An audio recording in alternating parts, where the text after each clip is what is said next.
তুমি কি কখনো থেমে ভেবেছ এই মহাবিশ্ব এত বিশাল কেন? আর তার চেয়েও বড় প্রশ্ন, তুমি এখানে কেন? আমরা প্রতিদিন হাজার কাজ করি, কথা বলি, স্বপ্ন দেখি, কিন্তু খুব কম সময়েই থেমে ভাবি। কে ভাবছে এই চিন্তাগুলো? যদি আমি বলি তুমি শুধু একজন মানুষ নও, তুমি হচ্ছ মহাবিশ্ব নিজেই, নিজের সম্পর্কে জানার চেষ্টা করছে। হ্যাঁ, তোমার চোখ দিয়ে মহাবিশ্ব নিজেকে দেখছে, তোমার মস্তিষ্ক দিয়ে নিজেকে বোঝার চেষ্টা করছে। আজকের ভিডিওতে আমরা জানবো কেন তুমি আলাদা কিছু, কেন তোমার চিন্তা এত গুরুত্বপূর্ণ, আর কেন তোমার অস্তিত্ব কোনো দুর্ঘটনা না। চলো একটু পিছনে যাই।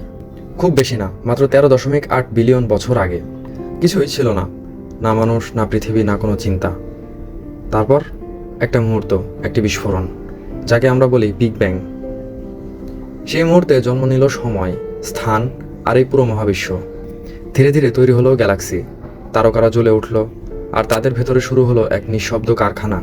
সেই তারকার ভেতরে তৈরি হচ্ছিল কার্বন, অক্সিজেন, লোহা, যা একদিন তোমার শরীরের অংশ হবে। ভাবা একবার, তোমার শরীরের প্রতিটি অণু একসময় কোনো তারকার ভেতরে জন্ম নিয়েছিল। মানে তুমি শুধু এই পৃথিবীর না, তুমি তারার ধূলিকণা। আর সবচেয়ে আশ্চর্যের বিষয়, এই মহাবিশ্ব যা শুরু হয়েছিল এক নিঃশব্দ বিস্ফোরণ দিয়ে, আজ সেই মহাবিশ্বই তোমার ভেতরে এসে প্রশ্ন করছে, আমি কে? আমি কোথায় থেকে এলাম? এই সব কিছুর মানে কি? আর সেই প্রশ্নগুলোর উত্তর খোঁজার যাত্রাই তুমি।